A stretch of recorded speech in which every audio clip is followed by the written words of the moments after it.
Today we're going to be winterizing the camper. Why should you winterize a camper, Kohler? So it doesn't get cold and it breaks. Right, because if water freezes, it expands and it'll break those PEX pipes that are inside the camper. We also want to make sure we close everything up so that no rodents are getting into the camper. Last thing you want to do is go in there in the spring and find a whole family of raccoons hiding out in your slide, right? So we're not specific on the brand, but we're just going to be using some antifreeze, some RV antifreeze, which you should be specific about.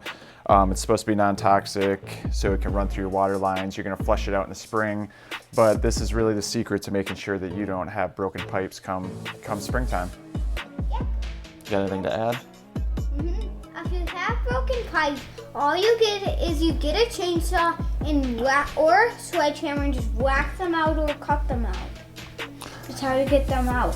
Then you replace them and you glue them with some glue together or duct tape them. That was a pro tip.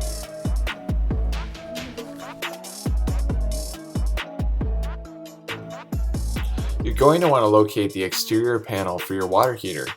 Here's ours. We already did this step, but there's an anode plug at the bottom of the water heater that acts like a drain. It might be plastic, might be metal. If it's metal, it's a 1 1/16 nut.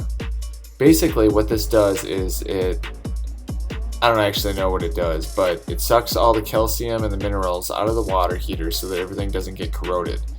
This goes in the bottom. You're going to want to make sure that your hot water is depressurized and cooled off first so that you don't get burned. So drain the tank and leave this out until the spring. You can replace it. They're pretty inexpensive if it's looking pretty corroded. We're parked in the road right now, so we can't put the slide out. So we're going to leave that in while we do this. But basically what you want to do is you want to find out where your water heater is on the inside. That's this panel for us. And then our water pump is under the refrigerator. And that can be a little bit different in every camper, but you need to know where those two things are located. So what we're going to do is we're going to take these doors off so we can access them.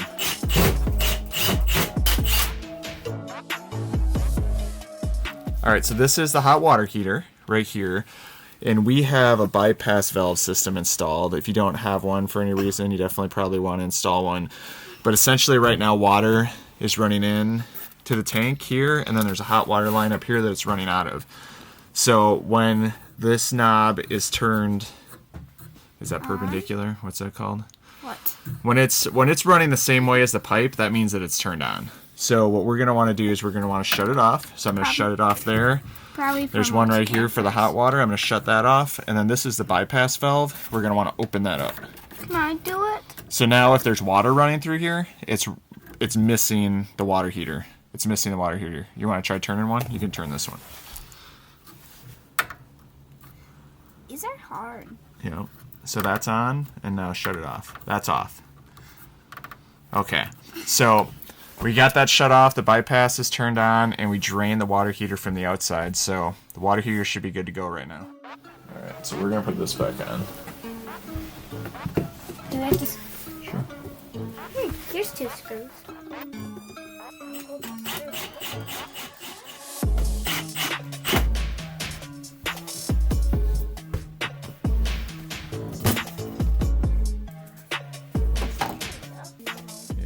Alright, this is our water pump. So if you're not hooked up to city water connection, this is what's adding pressure to your lines.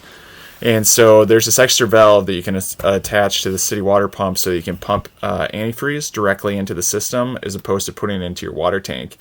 So that's located right over here. So when you decide what method you're going to use, whether it's direct in the fresh water tank or you're sucking it up through the hose off the water pump valve, you want to get that antifreeze into the system. And then what we're going to want to do is make sure our water pump is turned on. So in this unit, that's this button right here. So that's going to pressurize the system. So we're going to want to go to the closest faucet. For us, that's the kitchen. And what we're going to do first is we're going to run all the hot water through. And we want to run it until we see pink. So it's still clear, it's still clear. Still clear, it's turning pink, it's getting real pink. All right, I like that amount of pink. And then we're gonna move on. We're gonna do the same thing with the hot water in the bathroom.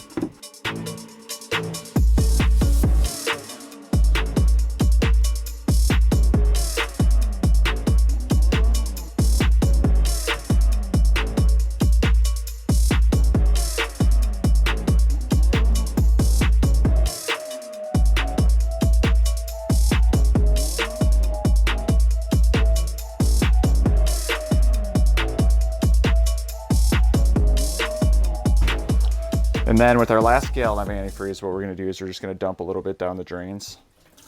Just make sure that Especially all those drains get some more. Like, let's share it all. share it all. Put it down that drain. Put some down the sink in here.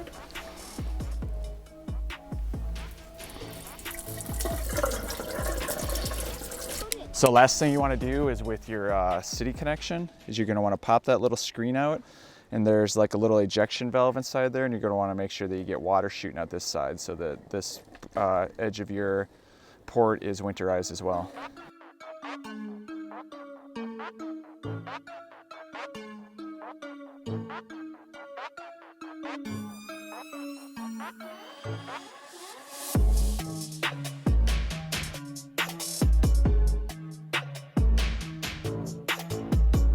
All right, we're rolling.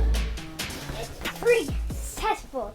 Now it's like eventually a time when you open the toilet next, it's all gonna spill out. This camper instead of being white, it's all gonna be pink.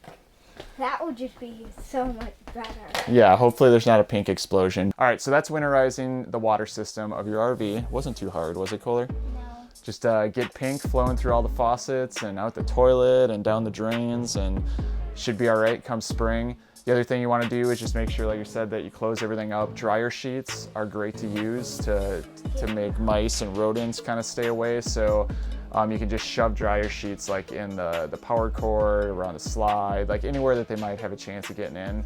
That'll definitely deter them. So between those two things and making sure you remove all the food and all the snacks and things out of your camper, you should be pleasantly surprised come spring, right? Mm-hmm. No families of raccoons living in this camper.